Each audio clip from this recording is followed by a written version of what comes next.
नमस्कार, न्यूज की शक्ति में आप सभी दर्शकों का स्वागत है। मैं हूं सुरेंद्र सिंह कछवा। लोकसभा क्षेत्र बांदा चित्रकूट से बसपा प्रत्याशी मयंक द्विवेदी के समर्थन में प्रचार करने के लिए बसपा सुप्रीमो मायावती अतर्रा कस्बे में पहुंचकर जमकर हुंकार भरी और विपक्षी दल पार्टियों के ऊपर जमकर साधा निशाना। मायावती ने एक बार फिर बसपा की सरकार बनने पर बुंदेलखंड को अलग राज्य बनाने का ऐलान किया है। मायावती ने जनसभा को संबोधित करते हुए कहा है कि धर्म की आड़ में बीते कुछ दिनों से मुसलमानों का उत्पीड़न किया जा रहा है। सरकार बनते ही इसे रोका जाएगा और सर्वजन हिताय सर्वजन सुखाय की नीति पर काम किया जाएगा। उन्होंने कहा साथ ही बुंदेलखंड को अलग प्रदेश बनाकर यहाँ विशेष काम किया जाएगा। सपा ने आरक्षण देने की बजाय छीना है विपक्षी पार्टियों की घोषणा पत्र हवा हवाई। मायावती ने जनसभा को संबोधित करते हुए कहा कि धर्म की आड़ में बीते कुछ दिनों से मुसलमानों का उत्पीड़न किया जा रहा है। सरकार बनते ही इसे रोका जाएगा और सर्वजन हिताय सर्वजन सुखाय की नीति पर काम किया जाएगा। इस दौरान उन्होंने कहा कांग्रेस और भाजपा और सपा पर जमकर हमला बोला। मायावती ने कहा आजादी के बाद सबसे ज्यादा सत्ता कांग्रेस के हाथों में रही, लेकिन उन्होंने नीतियों के विपरीत काम किया, इसलिए जनता ने उन्हें सत्ता से बाहर कर दिया है। वहीं पिछले कई वर्षों से भाजपा अपने सहयोगी दलों के साथ सत्ता में काबिज है। इनकी भी कथनी और करनी में बड़ा अंतर है। भाजपा को इस बार सत्ता आसानी से मिलने वाली नहीं है। उन्होंने कहा इस बार इनकी जुमलेबाजी और नाटकबाजी काम नहीं आने वाली है, जनता सब समझ चुकी है। वहीं आपको बता दें उन्होंने कहा कि बीजेपी वालों ने अच्छे दिन दिखाने के वादे किए थे, सब हवा हवाई रहा।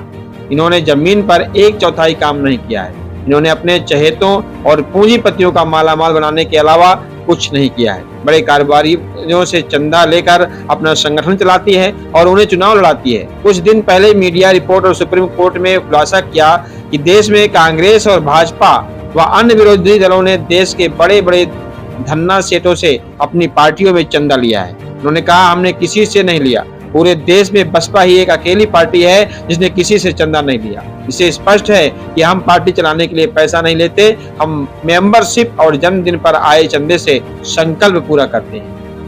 उन्होंने कहा ऐसा लग रहा है कि भाजपा भी कांग्रेस की तरह हो गई है। किसान और मजदूर के साथ सभी वर्ग दुखी हैं। यूपी में हमारी 4 बार सरकार रही, हमने किसानों मजदूरों के साथ सभी वर्गों का ध्यान दिया। पूरे देश में सरकारी नौकरी में आरक्षण का कोटा अधूरा है, विशेषकर SC/ST। जब सपा की सरकार थी, अखिलेश यादव मुख्यमंत्री थे, उन्होंने तो आरक्षण देने की बजाय खत्म कर दिया। इससे स्पष्ट है कि सपा पिछड़ी दलित विरोधी है, ये आरक्षण के पक्षधर नहीं है। वहीं उन्होंने कहा हमने 5 संस्थानों और जिलों के नाम महापुरुषों के नाम रखे, सपा ने उनके नाम बदल दिए, इसलिए हमें सपा को बिल्कुल भी वोट नहीं देना है। इन्होंने मुस्लिम और अन्य अल्पसंख्यकों लोगों को हालत खराब कर दी है।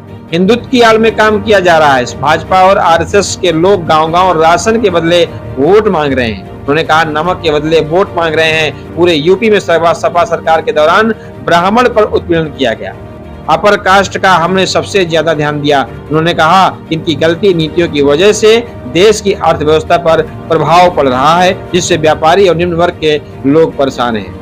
देश में महंगाई, बेरोजगारी और भ्रष्टाचार बढ़ गया है, इसलिए इस लोकसभा चुनाव में भाजपा, कांग्रेस और इसकी सहयोगी पार्टियों को रोकना है।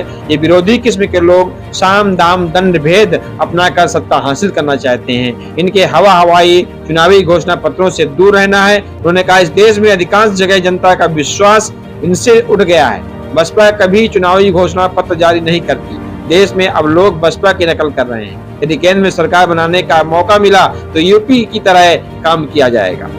धर्म की आड़ में बीते कुछ दिनों से मुसलमानों को उत्पीड़न किया जा रहा है। उन्होंने कहा सरकार बनते ही इसे रोका जाएगा।